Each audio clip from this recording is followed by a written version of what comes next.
ಈಗ ಯಾವುದೇ ಯೂನಿವರ್ಸಿಟಿಯಲ್ಲಿ 1 ಅಥವಾ 2 ಹುದ್ದೆಗಳು ಪರಿಶಿಷ್ಟ ಜಾತಿ ವರ್ಗಕ್ಕೆ ಬಂದ್ರೆ ಅದು ಎ ಗುಂಪಿಗೆ ಹೋಗ್ತದೆ, ಬಿ ಬರೋದೇ ಯಾವಾಗ, ಸಿ ಸಿಗೋದೇ ಯಾವಾಗ, ಅಲೆಮಾರಿಗಳಿಗೆ ಸಿಗೋದೇ ಯಾವಾಗ. ದೊಡ್ಡ ಗೊಂದಲ ಆಗಿ ನಮ್ಮ ಎಲ್ಲ ಯುವಕರು ಇವತ್ತು ಬೀದಿಗಿಳಿದಿದ್ದಾರೆ. ಒಳ ಮೀಸಲಾತಿ ಆದ್ಮೇಲೆ ಯಾರು ಮೊದಲು ಮೆರಿಟ್ ಮೇಲೆ ಇದ್ದಾಗ ಯಾರೋ ಒಬ್ಬರು ತಗೊಳ್ತಿದ್ರು, ಸಂತೋಷ ಪಡ್ತಿದ್ರು. ಈಗ ಒಳ ಮೀಸಲಾತಿ ಬಂದ ಮೇಲೆ ಯಾವ 3 ಗುಂಪಿನವರು, ಎ ಇರ್ಬೋದು, ಬಿ ಇರ್ಬೋದು, ಸಿ ಇರ್ಬೋದು, 3 ಗುಂಪಿನವರು ಇವತ್ತು ಗೊಂದಲದಲ್ಲಿದ್ದಾರೆ, ಬೇಸರದಲ್ಲಿದ್ದಾರೆ. ಜಾತಿಯನ್ನೇ ಹೋಗಲಾಡಿಸಬೇಕು ಅನ್ನೋ ಕಾಲದಲ್ಲಿ ಸುಲಭವಾಗಿ ಮೊದಲು ಯಾವ ಜಾತಿ ಯಾವ ವ್ಯಕ್ತಿ ಅನ್ನೋದು ಗೊತ್ತಾಗ್ತಿರ್ಲಿಲ್ಲ. ಎ ಬಿ ಸಿ ಗುಂಪುಗಳು ಮಾಡಿದ ಮೇಲೆ ಈಗ ಸುಲಭವಾಗಿ ಇವನಿಂತ ಜಾತಿ ಇವನಿಂತ ಜಾತಿ ಇವನಿಂತ ಜಾತಿ ಅಂತ ಹೇಳ್ಬೋದು ಜನರು. ಅಂತ ಪರಿಸ್ಥಿತಿಯನ್ನು ನಿರ್ಮಾಣ ಮಾಡಿಬಿಟ್ರು. ಈ ಎಲ್ಲಾ ಗೊಂದಲಗಳಿಗೆ 5 ಗುಂಪುಗಳನ್ನಾಗಿ ಮಾಡಿದ್ರು. ಅದನ್ನ ಇವರು 3 ಗುಂಪಾಗಿ ಮಾಡಿ ಪಾಪ ಅಲೆಮಾರಿಗಳನ್ನೆಲ್ಲ ಇವತ್ತಿಗೂ ಬೀದಿಯಲ್ಲಿ ಬಿಟ್ಟು ಅಲೆಮಾರಿಗಳಾಗಿ ಇರ್ಲಿಕ್ಕೆ ಅವ್ರಿಗೆ ಅನ್ಯಾಯ ಮಾಡಿದ್ದಾರೆ. ಈ ರೋಸ್ಟರ್ ಬಿಂದುಗಳಲ್ಲಿ ವಿಷಯದಲ್ಲಿ ಮೀಸಲಾತಿ ಇರೋದೇ ಒಳ ಮೀಸಲಾತಿ, ಶಿಕ್ಷಣ ಮತ್ತು ಎಂಪ್ಲಾಯ್ಮೆಂಟ್ 2ಕ್ಕೆ ಇರೋದು. ಆದರೆ ಆಗಿದ್ದೇನು, ರೋಸ್ಟರ್ ಬಿಂದುಗಳನ್ನು ಸರಿ ಮಾಡಲಾರದಂತ ಪರಿಸ್ಥಿತಿಯಲ್ಲಿ ಈ ಸರ್ಕಾರ ಇದೆ. ಇವತ್ತು ವಿದ್ಯಾವಂತ ಯುವಕರು ಬೀದಿ ಪಾಲಾಗ್ತಿದ್ದಾರೆ. ಬ್ಯಾಕ್ಲಾಗ್ ತುಂಬಬೇಕಾಗಿದ್ದವನ್ನೆಲ್ಲ ಹಾಗೆ ಪೆಂಡಿಂಗ್ ಇಟ್ರು. ಇವತ್ತಿಗೆ ಬ್ಯಾಕ್ಲಾಗ್ ತುಂಬಲಿಕ್ಕೆ ಸಾಧ್ಯ ಆಗ್ತಾ ಇಲ್ಲ. ಈಗ ಬ್ಯಾಕ್ಲಾಗ್ ತುಂಬಲಿಕ್ಕೆ ಹೋದ್ರೆ ನೀವು ಬ್ಯಾಕ್ಲಾಗು ಹಳೆ ರೀತಿಯಲ್ಲಿ ತುಂಬುತ್ತೀರಾ ಅಥವಾ ಹೊಸದಾಗಿ ಬಂದಿರತಕ್ಕಂತ ಈ ಮೀಸಲಾತಿಯ ರೀತಿಯಲ್ಲಿ ತುಂಬಲಿಕ್ಕೆ ಸಾಧ್ಯ ಇದೆಯಾ? ಇದೊಂದು ದೊಡ್ಡ ಗೊಂದಲ ಇದೆ. ಅನೇಕ ವರ್ಷಗಳಿಂದ ಪೆಂಡಿಂಗ್ ಇರತಕ್ಕಂತ ಬ್ಯಾಕ್ಲಾಗು ಇವತ್ತಿಗೂ ತುಂಬಲಿಕ್ಕೆ ಆಗ್ತಾ ಇಲ್ಲ. ಈಗ ಬಂದಿರತಕ್ಕಂತ ಒಳ ಮೀಸಲಾತಿ ಈಗಿದ್ರೂ ಕೂಡ ಇವತ್ತಿಗೂ ಹೇಳೋದು ಬಿಜೆಪಿ ದಲಿತ ವಿರೋಧಿ, ಸಂವಿಧಾನ ತೆಗೆದುಬಿಡ್ತಾರೆ, ಸಂವಿಧಾನದ ವಿರೋಧಿ ಅಂತ. ಯಾವ ಸಂವಿಧಾನದ ವಿರೋಧ ಕೆಲಸವನ್ನ ಬಿಜೆಪಿ ಯಾವತ್ತಾದ್ರೂ ಮಾಡಿದೆ? ಒಂದೇ ಒಂದು ಇನ್ಸಿಡೆಂಟ್ ಯಾರಾದ್ರೂ ಹೇಳಿ? ತುರ್ತು ಪರಿಸ್ಥಿತಿಯನ್ನು ತಂದು ಈ ದೇಶದಲ್ಲಿ 2 ವರ್ಷಗಳ ಕಾಲ ಸಂವಿಧಾನವೇ ಇಲ್ಲದಂತೆ ಮಾಡಿದ್ದು ಕಾಂಗ್ರೆಸ್, ಇಂದಿರಾ ಗಾಂಧಿ ಅವರು. ಇಂಥ ದೋಖವನ್ನ ಮುಚ್ಚಿಡತಕ್ಕಂತ ಕೆಲಸ ಕಾಂಗ್ರೆಸ್ ಮಾಡ್ತಾ ಇದೆ. ಒಟ್ಟಾರೆಯಾಗಿ ಈ ರಾಜ್ಯದ ದಲಿತರ ಒಂದು ರೀತಿಯ ಮಾರಣ ಹೋಮ ನಡೀತಾ ಇದ್ರು ಕೂಡ ಕೆಲವು ದಲಿತ ಸಂಘಟನೆಗಳು ಅರ್ಥವನ್ನೇ ಮಾಡ್ಕೊಳ್ತಾ ಇಲ್ಲ. ಇಷ್ಟೆಲ್ಲ ಅನಾಹುತಗಳಿಗೆ ಕಾಂಗ್ರೆಸ್ ಕಾರಣ ಆದರೂ ಕೂಡ ಕೆಲವು ಪ್ಯಾಕೇಜ್ ಸಂಘಟನೆಗಳು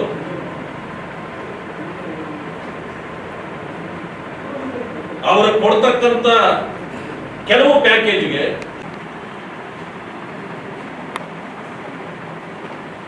ಇವೆಲ್ಲಕ್ಕೂ ಕೂಡ ಪರಿಹಾರ ಬೇಕು ಅಂತಂದ್ರೆ ಭಾರತೀಯ ಜನತಾ ಪಕ್ಷ ಮತ್ತೆ ಬರಬೇಕು. ಅದು ತುಂಬಾ ದೂರ ಇಲ್ಲ, ರಾಜ್ಯದಲ್ಲಿ ಅದು ಕೂಡ ಆಗುತ್ತೆ. ಅಲ್ಲಿವರೆಗೂ ಕೂಡ ಈ ದೆವ್ವದಂತಿರುವ ಕಾಂಗ್ರೆಸ್ ಅನ್ನು ನಾವು ಸಹಿಸಿಕೊಳ್ಬೇಕಲ್ಲ, ಜನರಿಗೆ ತಿಳಿ ಹೇಳಬೇಕಲ್ಲ. ಆ ಕೆಲಸವನ್ನ ಇವತ್ತು ಮಾಡುವಂತ ಯಾವುದೇ ಯೂನಿವರ್ಸಿಟಿಗಳಿಗೆ ಹೋಗಿ, ಯಾವುದೇ ಕಚೇರಿಗಳಿಗೆ ಹೋಗಿ, ಎಲ್ಲ ಕಡೆಯೂ ಸಮಸ್ಯೆ. ಕೊನೆಯಲ್ಲಿ ಯಾರಿಗೆ ಸಮಸ್ಯೆ ಅಂದ್ರೆ ದಲಿತ ಸಮುದಾಯಗಳಿಗೆ ಸಮಸ್ಯೆ. ಅಂದಮೇಲೆ ಬೇರೆಯವರು ನೆಮ್ಮದಿಯಿಂದಿರಾರ? ಇಲ್ಲ. ಎಲ್ಲರನ್ನೂ ವಂಚಿಸುವ ಕೆಲಸ. ಅದು ಮುಂದುವರಿದ ಸಮುದಾಯಗಳಿರ್ಬೋದು, ಹಿಂದುಳಿದ ಸಮುದಾಯಗಳಿರ್ಬೋದು, ಎಲ್ಲರನ್ನೂ ವಂಚಿಸಿ ವೋಟ್ ಬ್ಯಾಂಕ್ಗಾಗಿ ಅಲ್ಪಸಂಖ್ಯಾತರನ್ನು ಮಾತ್ರ ಓಲೈಕೆ ಮಾಡತಕ್ಕಂಥ ಕೆಲಸವನ್ನು ಮಾಡ್ತಿದ್ದಾರೆ. ಶಾಲಾ ಕಾಲೇಜುಗಳಲ್ಲಿ ಯೂನಿಫಾರ್ಮ್ ಯಾಕೆ, ಸಮವಸ್ತ್ರವನ್ನು ಯಾಕೆ ತರ್ತೀವಿ? ಅಲ್ಲಿ ಧಾರ್ಮಿಕ ಭಾವನೆಗಳು ಬರಬಾರ್ದು, ಸಮಾನತೆ ಕಾಣಬೇಕು, ಶ್ರೀಮಂತರು ಅಥವಾ ಬಡವರು ಅಂತ ಕಾಣಬಾರ್ದು. ಇದೆಲ್ಲವನ್ನು ಸರಿದೂಗಿಸಲಿಕ್ಕೆ ತಂದ್ರೆ ಅದರಲ್ಲಿ ಹಿಜಾಬ್ ವಿಷಯವನ್ನು ತರ್ತಾರೆ. ಯಾರು ಕೇಳದೇ ಇದ್ರು ಕೋರ್ಟಲ್ಲಿ ಕೇಸು ಇನ್ನು ನಡೀತಾ ಇದ್ರು ಅವರ ಓಲೈಕೆಗಾಗಿ ಹಿಜಾಬ್ ತಂದಿದ್ದಾರೆ. ಈಗ ಇನ್ನು ಕೋರ್ಟ್ಗಳಲ್ಲಿ ಕ್ರಿಮಿನಲ್ ಕೇಸ್ಗಳು ನಡೀತಾ ಇದ್ರು ಮುಸ್ಲಿಮರ ಓಲೈಕೆಗಾಗಿ ಕ್ರಿಮಿನಲ್ ಕೇಸ್ಗಳನ್ನ ವಾಪಸ್ ತಗೊಳ್ತಾ ಇದ್ದಾರೆ. ಇದೇನು ಕಾಂಗ್ರೆಸ್ ಗವರ್ಮೆಂಟ್ ತಾಲಿಬಾನ್ ಗವರ್ಮೆಂಟ್ ಇದು?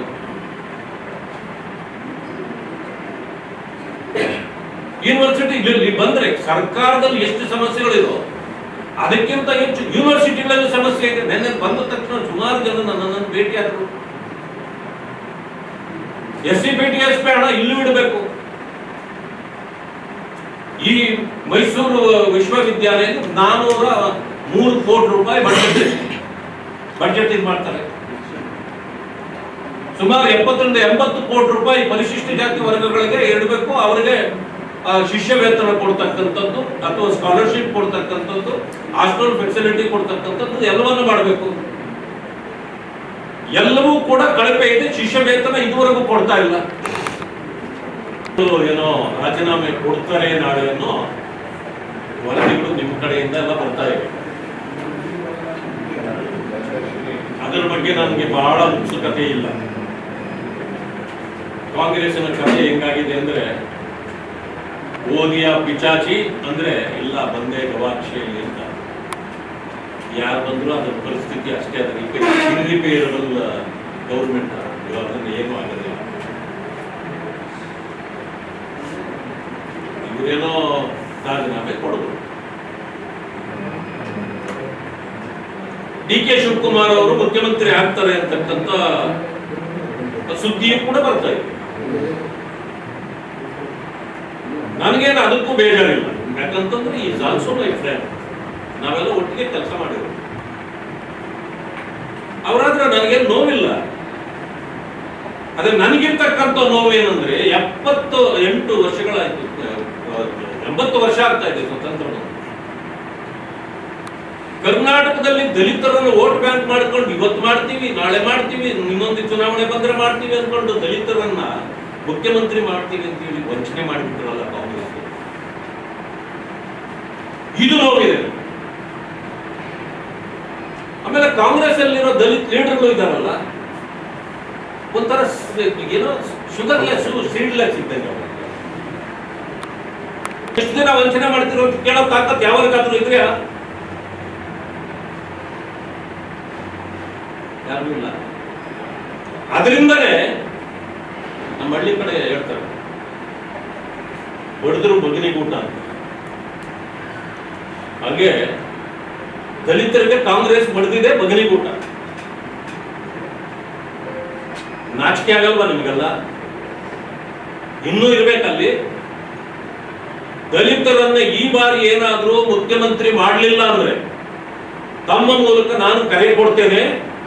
ರಾಜ್ಯದ ಹಿಂದುಳಿದ ದಲಿತ ವರ್ಗಗಳಿಗೆ ನಿಮಗೆ ಅಂಬೇಡ್ಕರ್ ಅವರ ಮೇಲೆ ಗೌರವ ಇದ್ರೆ, ಸ್ವಾಭಿಮಾನ ಅನ್ನೋದು ಕಿಂಚಿತ್ತಾದ್ರೂ ನಿಮ್ಮಲ್ಲಿ ಇದ್ರೆ,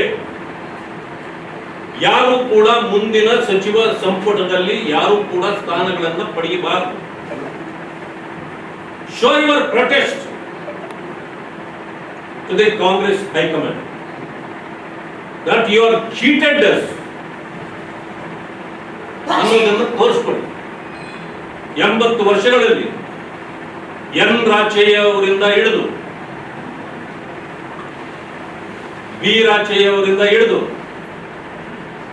TN ನರಸಿಂಹಮೂರ್ತಿ ಅವರಿಂದ ಹಿಡಿದು ಶ್ರೀನಿವಾಸ್ ಪ್ರಸಾದ್ ಅವರವರೆಗೆ ಈ ಭಾಗದಲ್ಲಿ, ಬಸವಲಿಂಗಪ್ಪನವರಿಂದ ಹಿಡಿದು KH ರಂಗನಾಥರವರಿಂದ ಹಿಡಿದು ಮಲ್ಲಿಕಾರ್ಜುನ್ ಖರ್ಗೆ ಅವರಿಂದ ಹಿಡಿದು ಪರಮೇಶ್ವರ್ ಅವರಿಗೆ, KH ಮುನಿಯಪ್ಪನವರಿಂದ ಎಲ್ಲ ದಲಿತರಿಗೂ ಕೂಡ ಆಕಾಶದಲ್ಲಿ ನಕ್ಷತ್ರ ನೋಡ್ರಿ ಅಂತ ಏನು ಕ್ಯೂ ನಿಂತ್ಕೊಂಡು ನೋಡ್ಬೇಕಾಗ ಎಲ್ಲಿ ನಿಂತರೆ ಅಲ್ಲೇ ಕಾಣಲ್ವಾ? ಈಗ ನೀವು ಧೋಖಾ ಮಾಡಿದಿರಲ್ಲ, ಅದಕ್ಕೆ ದಲಿತ ಸಮುದಾಯಗಳು ಈಗ ಕಾಂಗ್ರೆಸ್ಗೆ ಉತ್ತರ ಕೊಡಬೇಕು. ಎಲ್ಲರೂ ಕೂಡ ಕಾಂಗ್ರೆಸ್ ಮಾಡಿರೋ ಧೋಖಕ್ಕೆ ಕಾಂಗ್ರೆಸ್ ಅನ್ನು ತಿರಸ್ಕರಿಸಬೇಕು. ಅಲ್ಲಿರ್ತಕ್ಕಂಥ ನಾಯಕರು ಯಾವ ಯಾವ ಹುದ್ದೆಗಳಲ್ಲಿದ್ದೀರೋ, ನೀವು ಈಗ ಏನಾದರೂ ಕ್ಯಾಬಿನೆಟ್ ಅಲ್ಲಿ ಹುದ್ದೆಗಳನ್ನು ಪಡೆಯದೆ ವಿರೋಧ ಮಾಡಬೇಕು. ಕಾರ್ಯಕರ್ತರು ಅಂತ ಹಂಚ್ಕೊಂಡಿರ್ತಕ್ಕಂಥವ್ರು ಯಾವುದೇ ಪಾರ್ಟಿ ನೋಡೋದಲ್ಲ, ಗೌರವ ಕೊಡೋ ಎಲ್ಲ ಪಾರ್ಟಿಗಳು ಕೂಡ ರಾಜಕಾರಣ ಮಾಡ್ತಕ್ಕಂಥವ್ರು ಎಲ್ಲ ಅಧಿಕಾರಕ್ಕೆ ಮಾಡೋದು. ಅದರಿಂದ ಕಾಂಗ್ರೆಸ್ ಅನ್ನು ತೊರೆದು ಬೇರೆ ಬೇರೆ ಪಾರ್ಟಿಗಳಿಗೆ ಬಂದು ನಿಮ್ಮ ಅಧಿಕಾರ ಸ್ಥಾನಗಳನ್ನ ಹಿಡ್ಕೊಳ್ಬೇಕು ಅಂತೇಳಿ ಅವ್ರಿಗೂ ಕೂಡ ಕರೆ ಕೊಡ್ತಾರೆ. 2028 ಮಾಡ್ತಾರೆ. 80 ವರ್ಷದಲ್ಲಿ ಮುಖ್ಯಮಂತ್ರಿ ಕೊಡಿ ಕೇಳ್ತಾನೆ ಇದ್ದಾರಲ್ಲ. ಅಧ್ಯಕ್ಷರಾಗಿ ಪರಮೇಶ್ವರ್ ಅವರು ರಾಜ್ಯದ ಸುದ್ದಿ ಕೆಲಸ ಮಾಡಿದಾಗ 50 ವರ್ಷದಿಂದ ನಾನು ಕೆಲಸ ಮಾಡ್ತೀನಿ ಅಂತ ಒಬ್ಬರು 60 ವರ್ಷದಿಂದ ಇದ್ದೀರಿ ಅಂತ ಖರ್ಗೆ ಅವರು ಮಾಡಿದ್ರ. ಕೇವಲ 6 ವರ್ಷ ಆಗಿತ್ತು ಆವಾಗ ಮುಖ್ಯಮಂತ್ರಿ ಇದು ಮಾನ್ಯ ಸಿದ್ದರಾಮಯ್ಯನವರು ಕಾಂಗ್ರೆಸ್ ಬಂದು ಅವರು ಮುಖ್ಯಮಂತ್ರಿ ಮಾಡಿದ್ರಲ್ಲ. ದಲಿತರ ಆಗಬೇಕಾಗಿದ್ದ ಜಾಗದಲ್ಲಿ ದಲಿತರ ಸಮಾಧಿ ಕಟ್ಟಿ ಸಿದ್ದರಾಮಯ್ಯನವರು ಮುಖ್ಯಮಂತ್ರಿ ಆಗಿದ್ರು. ಈಗಲಾದ್ರೂ ಅವ್ರು ಹೇಳ್ಬಹುದಾಗಿತ್ತು, ಅವ್ರ ಜಾಗವನ್ನು ನಾನು ಕಸ್ಕೊಂಡಿದ್ದೆ, ಕೊನೆಯ ಪಕ್ಷ ಈಗ ದಲಿತರಿಗೆ ಮುಖ್ಯಮಂತ್ರಿ ಕೊಡಿ ಅನ್ನೋ ಮಾತು ಬರಬೇಕಾಗಿತ್ತು. ಎಲ್ಲಿ ವಾಯ್ಸೇ ಬರಲಿಲ್ಲ. ನಾಳೆ ಮೀಟಿಂಗ್ ಕರೆದಿದ್ದೀನಿ, ನಾಳೆ ಚರ್ಚೆ ಮಾಡ್ತೀನಿ, ನಾಳೆ ರಿಸೈನ್ ಮಾಡ್ತೀನಿ ಅನ್ನೋ ಮಟ್ಟಕ್ಕೆ ಬಂದಿದ್ದಾರೆ. ಕಣ್ಣೀರಾಗಿ ಕೇಳ್ಕೊಂಡ್ರು. ಕೊನೆಯ ಪಕ್ಷ ನನ್ನ ಡೆಪ್ಟಿ ಸಿಎಂ ಮಾಡಿ ಅದನ್ನೂ ಮಾಡಲಿಲ್ಲ.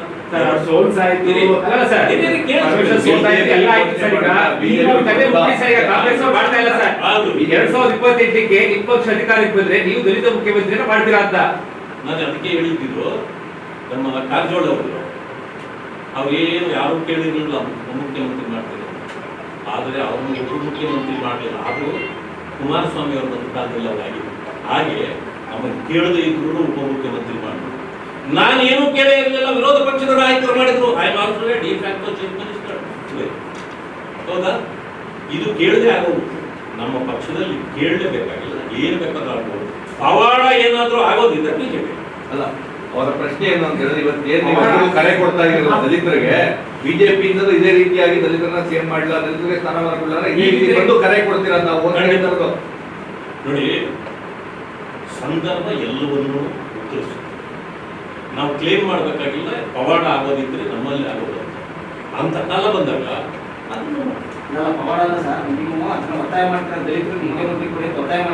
ಮಾಡಬಾರ್ದು. ನಮ್ಮ ಪಾರ್ಟಿಯಲ್ಲಿ ಮಾಡದೇನೆ ಕೊಡ್ತಾರೆ. ನಮ್ಮ ಪಾರ್ಟಿಯಲ್ಲಿ ಮಾಡದೇನೆ ಕೊಡ್ತಾರೆ. ಆದ್ರೆ ಇಲ್ಲಿ ಅರ್ಥ ಮಾಡ್ಕೊಳ್ಬೇಕು, ನಾವು 2ನೇ ಅವಧಿಗೆ ಮೊನ್ನೆ ಬಂದಿದ್ದು ಅಲ್ವಾ ಅಧಿಕಾರಕ್ಕೆ. ಅವ್ರು ಎಷ್ಟು ಅವಧಿ ಆಗಿದೆ? 80 ವರ್ಷದಿಂದ ಇದಾರಲ್ರಿ ಅವ್ರಿಗೆ ದೇಶದಲ್ಲೇ. ಹಂಗೇನಿಲ್ಲ, ನಮ್ಮಲ್ಲಿ ಸೂಕ್ತ ಸಮಯದಲ್ಲಿ ಆಗುತ್ತೆ. ನೋಡಿ, ಸಿದ್ದರಾಮಯ್ಯ ರಾಜೀನಾಮೆ ಕೊಟ್ಟಿರೋ ಹಿನ್ನೆಲೆ ಕೊಡುವಂತ ಹಿನ್ನೆಲೆಯಲ್ಲಿ ಬ್ಯಾಕ್ವರ್ಡ್ ಹೋಗಿ ಡಿಸ್ಟರ್ಬ್ ಆಗೋ ಮೂಮೆಂಟ್ ಇದೆಯಾ? ರಾಜಕಾರಣಿಗಳಿಗಿಂತ ಡಿಸ್ಟರ್ಬ್ ಆಗೋದಿಲ್ಲ. ಸಂದರ್ಭವನ್ನು ನೋಡ್ಕೊಂಡು ಯಾವ ಪಕ್ಷವನ್ನು ಬೇಕಾದ್ರೂ ಒಪ್ಕೊಳ್ತಾರೆ. ಯಾಕೆ ಬಿಜೆಪಿ ಅಧಿಕಾರಕ್ಕೆ ಬಂದಾಗ ಯಾಕೆಂದ್ರೆ ಓಟ್ ಹಾಕಲಿಲ್ಲ, ಪರಿಶಿಷ್ಟ ಜಾತಿ ವರ್ಗಗಳು ಓಟ್ ಹಾಕಲಿಲ್ಲ. ಕೆಲವರು ಹೇಳ್ತಾರೆ ಮುಸಲ್ಮಾನರು ಓಟ್ ಹಾಕಲಿಲ್ಲ ಅಂತ. ಆದರೆ ಅವರಿಗೂ ಅರಿವಾಗಿದೆ. ಪಶ್ಚಿಮ ಬಂಗಾಳದಲ್ಲಿ ಮೊನ್ನೆ ಬೀದಿಗೆ ನಿಂತು ಓಟ್ ಹಾಕಿದ್ರಲ್ಲ ಮುಸಲ್ಮಾನರು. ಸಂದರ್ಭದ ಅರಿವು ಎಲ್ಲರಿಗೂ ಇದೆ. ಈ ಸಾರಿ ಬಿಜೆಪಿಯ ಪರವಾಗಿ ಇಡೀ ರಾಜ್ಯದಲ್ಲಿ ಅಲೆ ಇದೆ. ಮುಂದಿನ ಸಾರಿ ನಾವು 150 ಸ್ಥಾನಗಳನ್ನು ಗೆದ್ದು ಅಧಿಕಾರ ಮಾಡಬಾರ್ದು ಅಂತ ಮಾಡಬಾರ್ದು ನೋಡಿ. ಮಾಡೋ ರೀತಿ ಇದೆಲ್ಲ ಸರಿ. ಅದಕ್ಕೆ ನಾನು ರೋಸ್ಟರ್ ಬಿಂದುಗಳು ಸರಿ ಮಾಡಕ್ಕೆ ನಿಮ್ಗೆ ಏನು ಯಾಕೆ ತೊಂದರೆ ಏನಾಗಿದೆ? ಸರಿ ಮಾಡಿದ್ದಾರೆ ನೋಡಿ. ಒಂದು ನೀವೇ ಬರ್ದಿರ್ತೀವಿ, ನೀವೇ ತೋರಿಸಿರ್ತೀವಿ. 3 ಪೋಸ್ಟ್ ಬಂದ್ರೆ A group, B group, C group ಕೊಡ್ತೀವಿ. 3 ಬರಲಿಲ್ಲ, ಒಂದೇ ಒಂದು ಬಂದ್ರೆ ಅದು ಮೆರಿಟ್ ಬಿಟ್ಬಿಡ್ತೀವಿ ಜನರಲ್. ಅದು ಹೆಂಗಾಗುತ್ತೆ ಇವಾಗ ಮೀಸಲಾತಿ ಏನಾಗುತ್ತೆ? ಅಂದ್ರೆ ಎಸ್ಸಿಲೆ ಕಾಂಪಿಟೇಷನ್ ಅದು ಎಸ್ಸಿಲೆ ಹಾ. 3 ಈಗ ಯಾವ ಕಂಪ್ನಿ ಇದೆ ಅವರು ಮೆರಿಟ್ ಮೇಲೆ ಆಯ್ಕೆ ಆಗಿ ಅಂತ ಒಂದು ಪೋಸ್ಟ್ ಇದು ಮಾಡೋದು ಸರ್ ಅದು ತಪ್ಪು ಅಂತ. ತಪ್ಪು ಅಂತ ಹೇಳೋದು ನಾನು, ಮೀನಿಂಗ್ ಹೇಳಿ ನಾನು. ಸರ್ ಈಗ ಒಳ ಮೀಸಲಾತಿ ಸರ್ ಡಿ ಕೆ ಶಿವಕುಮಾರ್ ಅವರು ಮುಖ್ಯಮಂತ್ರಿ ಆಗ್ತಾರೆ ಅಂತ ಇದೆ ಸರ್. ಒಂದು ವೇಳೆ ಮುಖ್ಯಮಂತ್ರಿ ಆದ್ರೆ ಅವರ ಹಾದಿ ಆಗಿದೆ ಯಾವ ರೀತಿಯಾಗಿರುತ್ತೆ ಸರ್? ಸಿದ್ದರಾಮಯ್ಯ ಇದ್ದಾಗೆ ಇರುತ್ತಾ ಅಥವಾ ಬೇರೆ ರೀತಿಯ ಡಿಸ್ಟರ್ಬೆನ್ಸ್ಗಳು ಇರುತ್ತಾ ಹೇಗೆ ಸರ್? ಗವಾಕ್ಷಿ ಹೇಳ್ದಲ್ಲ, ಓದಿಯ ಪಂಚಾಯತ್ ಅಂದ್ರೆ ಬಂದೇ ಗವಾಕ್ಷಿ. ನಾವು ಕೆಲಸ ಸ್ಮೂತ್ ಆಗಿ ಆಡಳಿತ ಮಾಡಕ್ ಬಿಡ್ತಾರ ಅಂತ. ಸ್ಮೂತ್ ಆಡಳಿತ ಇರುತ್ತೆ ಸರ್ ಅಂತ. ಯಾವುದು ಸ್ಮೂತ್ ಇರಲ್ಲ ಕಾಂಗ್ರೆಸ್ ಅಲ್ಲಿ, ಯಾವುದು ಸ್ಮೂತ್ ಇರಲ್ಲ. ಅಂದ್ರೆ ಪ್ರಶ್ನೆ ಸರ್, ನಿಮ್ಮ ಪ್ರಕಾರ ಈಗ ಕುಮಾರಸ್ವಾಮಿ ಸಿಎಂ ಆದಾಗ ನನಗೆ ಸಿಎಂ ಆಗಕ್ ಮಾಡಕ್ ಕೆಲಸ ಮಾಡಕ್ ಬಿಡ್ತಾರ ಅಂತ ಅಳಲು ತೋಡ್ಕೊಂಡಿದ್ರು. ಡಿ ಕೆ ಶಿವಕುಮಾರ್ ಅವ್ರಿಗೂ ಅದೇ ಪರಿಸ್ಥಿತಿ ಬರುತ್ತಾ ಅಂತ ಕೇಳ್ತಾ ಇರೋದು. ನೋಡಿ, ಅವರು 10 ಕರೆದು ಮುಖ್ಯಮಂತ್ರಿ ಆಗ್ತಿರೋರು ಆಯ್ತಾ. ಕೊಡಬೇಕು ಅಂತ ಅವ್ರು ಕೊಡಬೇಕಾಗಿದ್ದರೆ 2.5 ವರ್ಷದಲ್ಲೇ ಕೊಡಬೇಕಾಗಿತ್ತು ಅಲ್ವಾ? ಅಗ್ರಿಮೆಂಟ್ ಆಗಿದೆ, ಅವ್ರು ಹೇಳ್ತಾರೆ ಅಗ್ರಿಮೆಂಟ್ ಆಗಿದೆ, ಇವ್ರು ಹೇಳ್ತಾರೆ ಯಾವುದೂ ಆಗಿರಲಿಲ್ಲ ಅಂತ. ಆಮೇಲೆ ಏನು ಶುರುವಾಯಿತು? ಹೈಕಮಾಂಡ್ ಹೇಳಿದ್ರೆ ಅದ್ರ ಪ್ರಕಾರ ಹೋಗ್ತೀವಿ ಅನ್ನೋದು ಶುರುವಾಗಿದೆ. ಈಗ ಹೈಕಮಾಂಡ್ ಅವರು ಥ್ರೆಟ್ಟು ಎಲ್ಲರನ್ನೂ ಥ್ರೆಟ್ ಮಾಡೋಕ್ಕೆ ಶುರು ಮಾಡಿದ್ರು. ಅವರು ಬಿಜೆಪಿ ಲೀಡರ್ಗಳನ್ನೆಲ್ಲ ಭೇಟಿ ಮಾಡೋಕ್ಕೂ ಶುರು ಮಾಡಿಬಿಟ್ಟಿದ್ರು. ಎಲ್ಲೋ ಬಹುಶಃ ಇವರೇನೋ ಬಿಜೆಪಿ ಕಡೆ ಏನೋ ವಾಲ್ಪಡಂಗೆ ಅವ್ರು ಏನೋ ಕಾರಣಕ್ಕೆ ತಡೆದಿಟ್ಕೊಳ್ಳಪ್ಪ ಅಂತೇಳಿ ಏನಾದ್ರೂ ಹಂಗೂ ಮಾಡಿರ್ಬೋದು ಕಾಂಗ್ರೆಸ್. ಅಂದ್ರೆ it is not A safe seat. ರಾಜ್ಯ ಬಿಜೆಪಿ ಅವ್ರನ್ನ ಡೆಲ್ಲಿ ಬಿಜೆಪಿ, ರಾಜ್ಯ ಬಿಜೆಪಿ ಅವ್ರನ್ನ ಡೆಲ್ಲಿ ಬಿಜೆಪಿ ಅವ್ರನ್ನ ಅದು ಅಲ್ಲಿ ಭೇಟಿ ಮಾಡ್ತಿದ್ರು, ಯಾವ್ದಕ್ಕೆ ಮಾಡ್ತಿದ್ರು ಗೊತ್ತಿಲ್ಲ. ಭೇಟಿ ನಮ್ಮ ಪಾರ್ಟಿಗೆ ಬರ್ತಾರೆ ಅಂತ ನಾನು ಅನ್ಕೊಂಡಿರಲಿಲ್ಲ. ಆದ್ರೆ ಭೇಟಿ ಮಾಡ್ತಾ ಇದ್ರು. ಅದು ಅವ್ರ ಭೇಟಿ ಯಾವ್ದಕ್ಕಿತ್ತು, ಏನು ಕಾರಣಕ್ಕಿತ್ತು ಅನ್ನೋದನ್ನ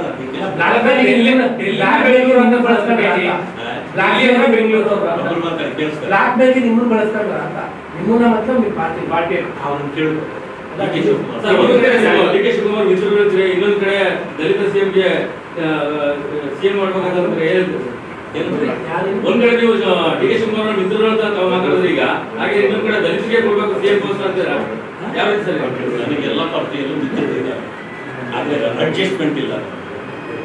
ನಾನು ಅಡ್ಜಸ್ಟ್ಮೆಂಟ್ ರಾಜಕಾರಣಿ ಅಲ್ಲ. ನನ್ನ ಮಿತ್ರರು ಯಾಕೆ ನಾವು ಕೆಲಸ ಮಾಡಿದ್ವಿ, ಒಂದೇ ಪಕ್ಷದಲ್ಲಿದ್ವಿ. ಆಮೇಲೆ ಕಾಲೇಜ್ ಲೆವೆಲ್ ಇದರಿಂದ ನಾವೆಲ್ಲ ಜೊತೆಯಲ್ಲೇ ಬೆಳೆದವರು.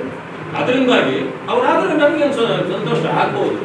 ಆ ಪಾರ್ಟಿಯಲ್ಲಿ ಏನು ನಾನು ತೀರ್ಮಾನ ಮಾಡ್ತೀನಿ ಆಗಲಿ. ಆದರೆ ನನ್ನ ಕಾತುರ ಏನು, ನನ್ನ ಸಮುದಾಯಕ್ಕೆ ಅನ್ಯಾಯ ಆಗಿದೆಯಲ್ಲ ಅದು ನಾನು ಹೇಳೋದು. ಸರಿ, ಚೇಂಜ್ ಓವರ್ ಕ್ರೈಸಿಸ್ ಆದ್ರೆ ಬಿಜೆಪಿ